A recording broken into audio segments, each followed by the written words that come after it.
Hello everyone, welcome back to another video here on Play on GAA with me, Seamus Brady, and for this video I am joined by Aaron Prendergast, the man behind GAA Fan TV, and in this video we are going to be giving a preview of the Dublin Football Championship Quarter Finals, which will be taking place this weekend. There are 8 teams left in the Senior 1 Football Championship. Aaron, bit of an earlier start obviously with the calendar switch and everything that's happened in the championship this year.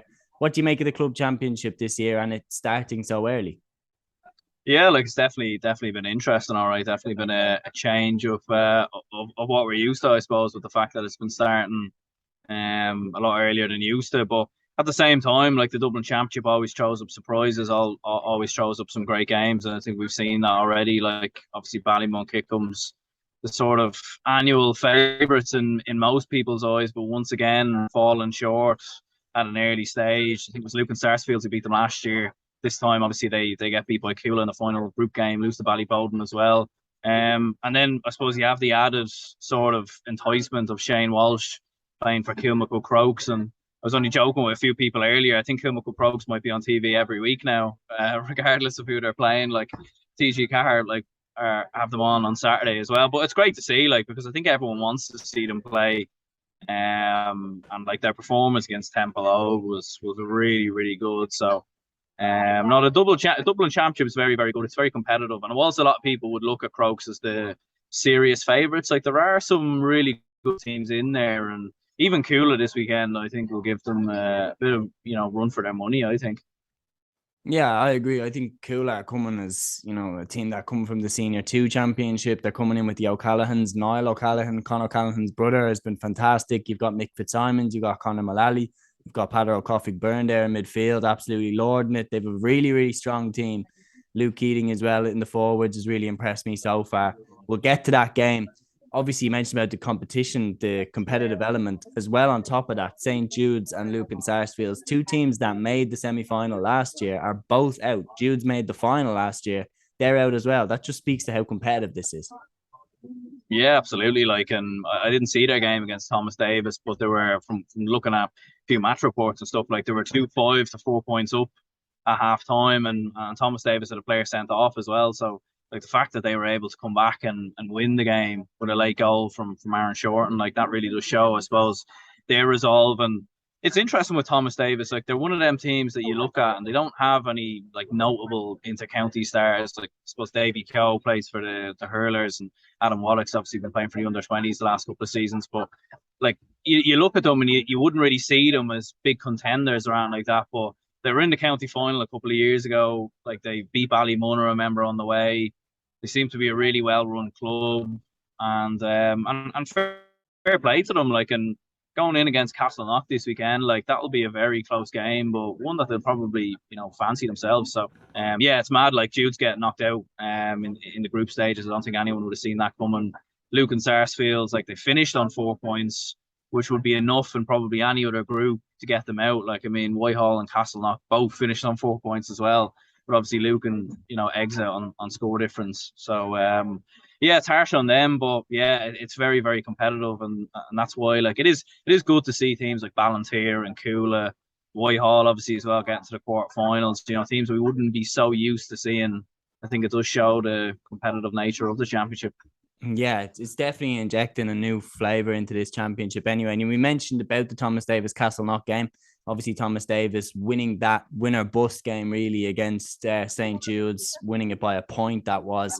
And you mentioned that the scores that they were behind by, like that's an amazing turnaround really in a half time, the position they were in to come back and win it against the Castleknock side that were without Kieran Kilkenny when they lost to Whitehall Colmcille. That was their only loss in the group stage. They then beat Lucan Sarsfields quite heavily on the opening day, and then they won against Round Towers Lusk to put themselves top of the group after Lucan beat Whitehall in the last round.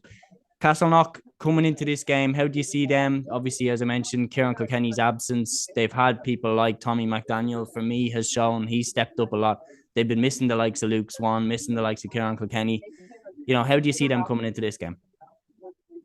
Yeah, well, they're coming in a great position, and it's mad, like you said before. Like obviously, with a lot of players obviously missing, as you said, like in Kieran Kilkenny, who's obviously been away traveling, and a few other players missing as well. But sometimes it shows. Sometimes when you have teams or when you have club teams who some of their big players missing, sometimes other players can can step up and like what you said there, like that's exactly what we've seen from Castleknock. Like I thought they were unlucky against Whitehall, like they were in front, and obviously Costello's clearly going for the point, and it ends up just dropping into the back of the net. But like Sawyer with 2-1 in that game, like I thought he was very impressive from what I remember. And like they have a lot of very good players, Castleknock, and I think they can be very happy with sort of their performances so far. Like put in a big score against Round Towers, or against Lucas Sarsfields in the opening weekend. Obviously beat Round Towers on the last day as well. So I'm not 100% sure if Kilkenny's going to come back in for the knockout stages or what the scenario is around him. But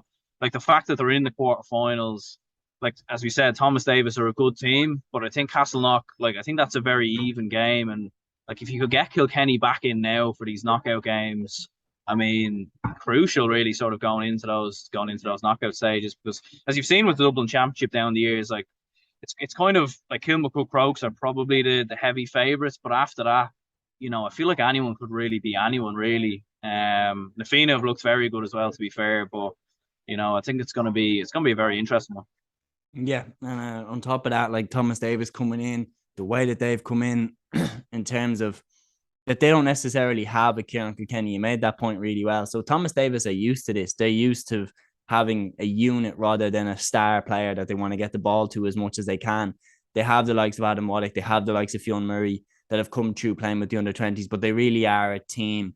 They have good forwards, Chris Sallier, like those types, but they really are a unit coming in against Castleknock, who I feel with Kilkenny's absence are learning to play as a unit more so than relying on, one key star player. McDaniel has been their go-to forward. Owen Sawyer as well. I think he's got some serious talent there. I feel like McDaniel is the one that they'll turn to. Which one are you kind of backing here, Castleknock or Thomas Davis? Yeah, it's a very tough one, to be honest. Like, I mean, there's just something about Thomas Davis every time I've watched them. Like, they just never seem to give up. They're the masters really at turning it from behind. Like the fact that they go down to 14 men and turning around. Like as I said, haven't seen too much of them play this year, but in previous seasons, like they've been very, very good. And it's a tough one. Like Castleknock are probably coming in with a good bit of momentum at the same time as well, like from their win over Round Towers. And it could depend maybe on them getting players back in, but I think I'd probably just shade it for Thomas Davis ever so slightly. I think they've had a bit more experience maybe in these knockout games in the last couple of seasons. And I think one thing that probably benefits teams like Thomas Davis over some other club teams is like Thomas Davis probably used more or less the same group of lads during the league. So they sort of know, they have each other figured out. They know each other's strengths, weaknesses, where to play the ball, how to get the best out of each other. They're almost the opposite of Ballymun in some ways, the way they've so many lads coming back in. It takes time to gel and everything else. So I'd probably narrowly go with Davis, but I think it's going to be really close. It could be extra time, possibly even penalties in this one. Yeah, I agree. I think I'm going 1 point win, Thomas Davis, or extra time or penalties, because I feel like one thing people are sleeping on when it comes to Thomas Davis is they were in the final in 2019. They got to the final more recently than Castleknock have. They've fallen away a little bit, since that final performance, but I think they have that experience still in that side. And I feel like, yeah, I'm just going them 1 point. I just feel like when it's in the fire, Thomas Davis are more used to kind of gritting the teeth and getting the job done. They did it against Judes, who have over the past outworked everybody and outgrinded everybody in those situations. So yeah, I'm going Thomas Davis by the narrowest of margins. And moving on to the next one, obviously I have a bit of a bias in this one. Obviously my club, Whitehall Colmcille, we've made it to the quarterfinals. We're playing against Na Fianna. Now I can't lie, Na Fianna have looked very impressive. 3 wins out of 3. They have some serious talent coming. What's your thoughts on this matchup?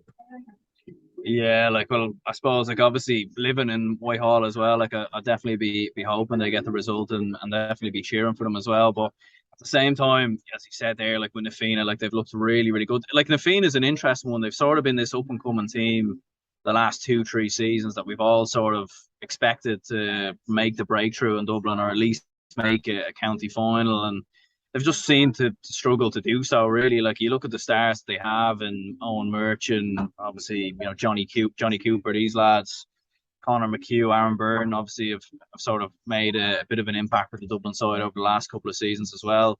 Like, they won their last game by 22 points. Like, that's a big margin to put up against Skerry's Harps, who, we've seen last year put in one or two good performances themselves. So it's going to be tough for Whitehall, to be perfectly honest. I think they might regret not getting that result against Luke and even a draw, and they would have finished top of the group, and they'd be playing Thomas Davis, who they'd probably have a much better chance against, like, with all due respect. So it's going to be tough, but I think for Whitehall, even getting to the quarterfinals, I think is progress, and it is an achievement. And you see when they have Costello fit, Owen O'Donnell fit as well, I think they're definitely a force, and I think they will cause problems to Nafina, but you would look at Nafina as just far too much power all around the pitch, and when they're putting up the type of scores that they're putting up, like, it's going to be tough for Whitehall to contain them, I think. I agree. I feel like backs will definitely have our hands full. We have some really good, young lads there at the back. Sean Giles just won, a DCU Freshers title there at wing back. Lee Gannon, of course, don't even need to talk about what he's done this year, up for Young Footballer of the Year.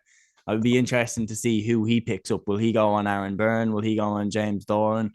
Like, will he go on Conor McHugh, even a mad one there? Matty Moran as well, fullback, is Dublin under 20 fullback. Like, there's a lot of talent there. Coming up against Nafina, I feel like they have 6 really good forwards though. So every defender is going to have to be on his game. We haven't even mentioned the likes of David Lacey. Like, these lads are serious talent. Going the other way, Whitehall have probably two of the best forwards in the club championship left. Cormac Costello and Owen O'Donnell are both absolutely fantastic. Costello's form so far in the championship has been magnificent. Which one of the Nafina backs do you think is going to be put on both of them? Yeah, I think that's going to be a tough one, to be perfectly honest. Like, when you look at the I suppose the standard that former Costello has really set so far this season, the way he's performed, and obviously sort of carrying that form in from the Inter-County Championship as well. Like, it's a difficult one, to be honest. I can't really think of anyone off the top of my head who would probably pick him up. I think it's going to be very close, all right. And especially with Owen O'Donnell as well. Like, there is a lot for Nafina to worry about, and I do think Nafina probably will have their hands full in this game. I know obviously they played St. Jude's and Thomas Davis already and came through both of those 2 games, but I think it will be tough for them, all right, to sort of contain Whitehall. I can't really think of anyone off the top of my head. Who would you think? Is anyone going to spring to mind for you there? I could see personally, an Owen O'D maybe going on Costello, like a kind of a tight cornerback. I don't think they'll put Johnny Cooper on him. I think they'll leave Cooper as a sweeper. I think maybe Donald Ryan will go on O'Donnell. Donald Ryan, big, powerful centre back that they've used. He did play under 20 at midfield, but he's a big lad, and he could probably, because he's played midfield, if Whitehall bring O'Donnell out around the midfield, Donald Ryan would be perfectly comfortable doing that. So I could probably see Donald Ryan going on him, and then probably like an Owen O'D or even maybe Adam Rafter to pick up Cormac Costello in the full forward line there. Yeah, but they're going to have their hands full. Yeah, I think, as you said there, like, I was thinking Johnny Cooper as well, but at the same time, we've seen obviously some of the damage that other forwards have done at inter-county level to him in the last couple of seasons. Like David Clifford, for example, tore him inside and out in 2019. I think Costello probably knows Cooper better than anyone. Like, and I just think that would be a match made disaster, really, from an Nafina point of view. I could see Costello running riot. So yeah, I think putting someone like younger, a bit more fresher, maybe on him. I think maybe someone that Costello hasn't come up against too often, I think would probably be maybe a more smarter decision there, I think, from a management point of view. Yeah, no, like, okay, so we'll get to prediction time. So the key thing is here, looking at on paper, and I always try to keep bias out of it, looking at on paper, Nafina definitely coming into this game with the stronger credentials. They have all these lads that have won under 21 medals. Aaron Byrne was under 21 Footballer of the Year in last year, the competition, James Doran. But I know the lads really well. They do not fear Nafina. Like, we grew up, playing, and we beat them in the minor championship the year that we went on to win it. There's a lot of lads that came through from that Nafina team that were fantastic. Brian O'Leary, Adam Rafter, these really good lads that have come into the Nafina side. Nafina definitely have, I would say, more skill. I feel like Whitehall don't fear Nafina in the slightest. I think it's going to be tighter than people think. I'm trying to keep bias out, but my heart almost overruling my head. I'm gonna go for my own here. I think we can do it. But I feel like Na Fianna probably have more ability. We'll see what happens. Yeah, I mean, you don't know. Like, Na Fianna have had off days in the last couple of seasons, though, as well. Like, they haven't been like they've been very consistent in the group stage, and I know they won the league last season. And they have a very, very good bunch there. But yeah, look, as you said, like Whitehall, like I give them a great chance. Like I've kept a close eye on them, obviously at underage level the last couple of seasons as well. Like, and like I remember at the start of the year when the group stage draw was made, I was saying to a few people that I know that like I think Whitehall could be dark horses for the county championship. I really do. Like they were 100 to 1 start before a ball was kicked, and I was like, I'm not a betting man, but if I was, I'd throw a bit of quid on that because I think they do actually have a really really good chance. And like a few people laughed at me on Twitter and everything else when I sort of said that they were outside bets for it, but it is tough though. Like just playing a Fianna, like I think the two best club teams probably in the county are Kilmacud Crokes and a Fianna, and I think they're probably even the two best teams in Leinster potentially as well. So it's probably come a bit early, but I think it's a great test though for them, like to come up against those lads in a knockout stage game to get that experience. So as you said, I think it will be closer, but just think the Fianna, they've just a bit more quality around midfield. Defensively, probably a little bit better as well. Like, I think if you can keep Costello and O'Donnell to a minimum, you've done half the battle there. Whereas, like, with the Fianna, you've got Aaron Burr and Conor McHugh, Owen Merchant venturing forward. There's so much options there, like David Lacey, like you said. So, probably narrowly go with Na Fianna. But look, I'd love to see Whitehall do it as well, to be fair. Yeah, I mean, I can't really argue with that. The next one then is, in my opinion, the tide around Kilmacud Crokes against Cuala. This one is absolutely, I cannot wait for this game. You've got all the stories going into it. Paul Mannion, Shane Walsh, and then on the Cuala side, Con O'Callaghan, Niall O'Callaghan. We're going to get to see these going at it. Michael Fitzsimons, who's he going to pick up? Is he going to pick up Paul Mannion, or is he going to pick up even someone like a Shane Cunningham, who's been fantastic throughout the championship for Crokes over the last few seasons? There's so much going on going into this game. This is a real clash of the Titans here. Yeah, absolutely. I mean, this is a game that definitely I think most people around the country will tune into, like Gaelic football fans on Saturday on TG Car. Like this is going to be an absolute cracker. I think, like as you said there, like this is a tough game for Kilmacud Crokes. Like this isn't an easy feat. Like fair enough, they won their 3 games in the group stage. You think maybe they'd be coming in as heavy favourites, and they are coming in as probably heavy favourites according to the bookies. But like I give Cuala a good chance here. Like I think Con O'Callaghan, like we've seen, obviously he's come back from injury now. He's probably getting more and more up to speed. I could see him doing a bit of damage for Kilmacud Crokes defence. Niall O'Callaghan, his brother, has looked excellent so far this year as well in the championship. So, I think Cuala could cause Kilmacud Crokes a lot of problems. Like they're really well run, well drilled team. And like we've seen them as well. Like it's surprising in some ways that they haven't been, playing senior championship. Obviously they've been down senior 2 the last couple of seasons, and because of COVID, there was no promotion relegation. So, but it's great to see them back in there. And again, it's one of them things like a bit like Whitehall, where if Cuala were playing someone else, maybe you'd probably give them a bit of a chance. But look, I think it's going to be close and competitive.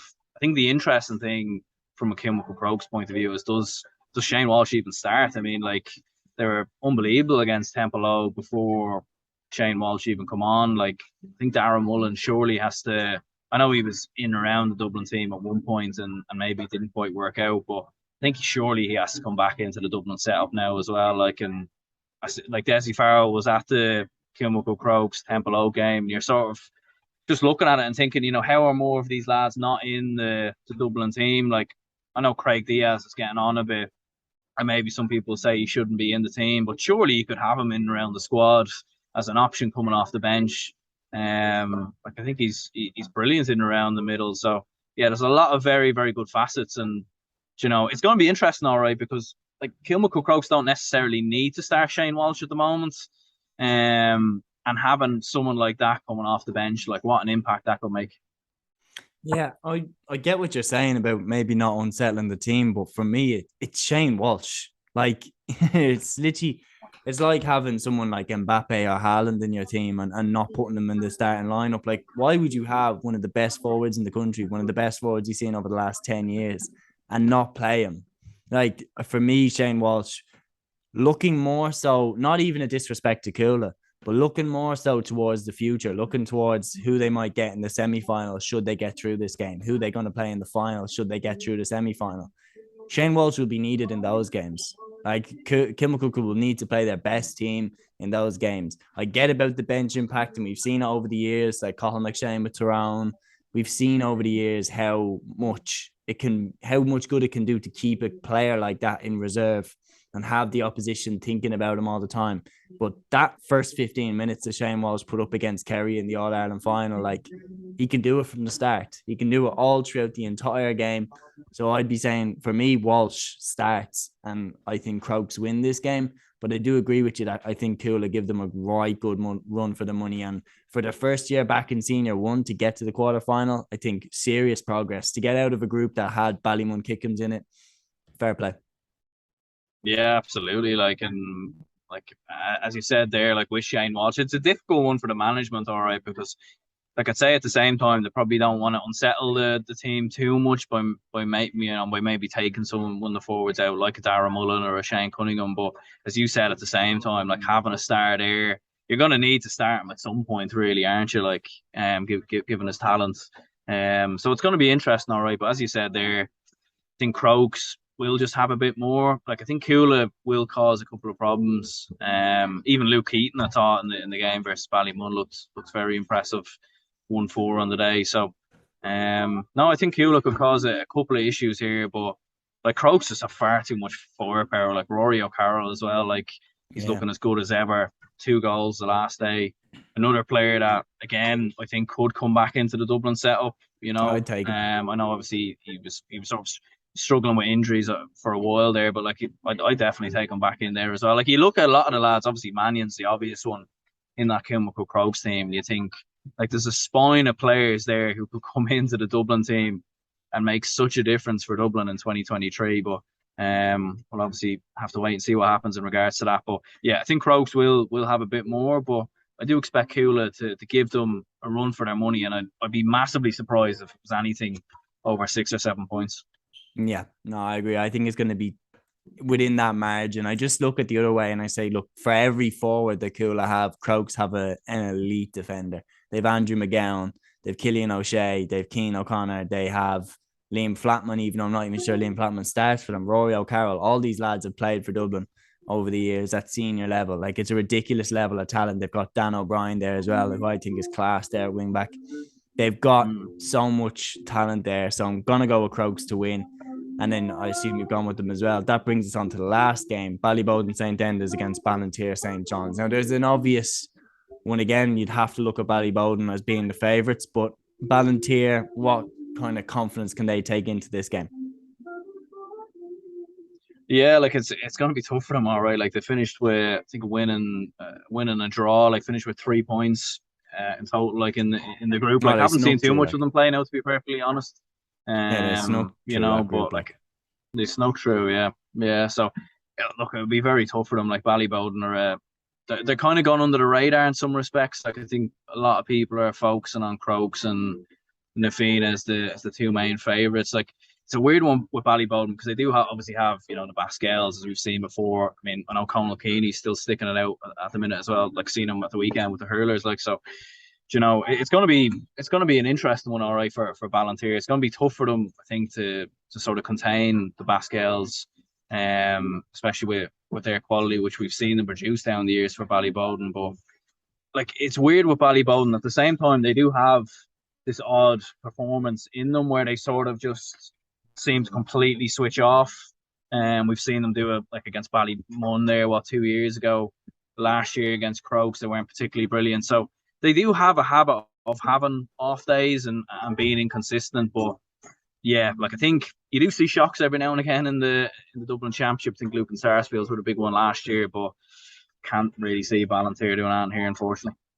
Yeah, I feel like, every dog has its day, but I feel like this one is just a step too far. I mean, there's one player that I want to actually ask you this. There's one player that's kind of quietly ended up back on the Ballyboden St. Enda's bench. And I wonder, could he have a huge role on the championship? Former footballer of the year, Michael Darren McCauley. Could he have a massive impact in the championship as it goes on? I think so, yeah. Like I know he has struggled with injuries, I think, since he retired, and he's sort of been in and out of the team. But yeah, I think a player like him with his knowledge, experience of the game, like I think I think he's one of the most underrated footballers ever. Like in my opinion, like he doesn't quite get the same. I think when people think of Dublin midfielders, they think of Brian Fenton, James McCarthy obviously as well, sometimes playing at wing back. But like I think Michael Darren McCauley was really one of the spearheads for Dublin in that 2011 All Ireland. Look, he's obviously got on quite a bit now, and I'm sure he's enjoying retirement. I've actually seen him around town recently a few times. So yeah, look, I think to have someone like that, on your bench to come on, and make a bit of a difference, make an impact. Maybe they're in front by 5-6 points. You bring him on, he can slow the game down, take the sting out of game. So look, to have someone like that on your bench, I think will be crucial. And I think maybe the main thing for Ballyboden is, can they get him up to match sharpness if they do get to the semi-finals? Because if they do come up against the Crokes and the Fianna or whoever in a semi-final, like I think they probably will need a player of his ability, to be fair. Yeah, no, I agree. I feel like the midfield battle there, especially against Crokes, if you're talking about the likes of Craig Diaz, Conor Casey, like the power that they have in midfield, they might need Michael Darragh in there at full form. So yeah, I'm going Ballyboden to beat Ballinteer. I just feel like it's a step too far for Ballinteer, but they have done great to get this far, and they have the likes of Owen Fitzpatrick, Aidan Clabby. They have some really, really talented footballers there, the Devereaux, Ian O'Hare. But I just feel like this is a step too far. When you look at Ballyboden, they've got Ross McGarry, they've got the Basquels, they've got Warren Egan. I just feel like it might be a step too far this year for them. So I'm going Ballyboden to beat Ballinteer. We're going Crokes to beat Cuala. We're split on the Fianna Whitehall, and then we've Thomas Davis to beat Castleknock. So, Aaron, been an absolute pleasure. I look forward to the weekend. Yeah, top man, Seamus. Much appreciated for having me on, and yeah, best of luck against Fianna for the weekend. Look, as an adopted Whitehall man, I'll certainly be hoping for a win as well. But it will be tough. Make no mistake about it. Yeah, it will be tough, but hopefully, God willing, we'll see what happens. All right, guys, that's the episode here on Play on GAA. We hope you enjoyed. Until next one, take care.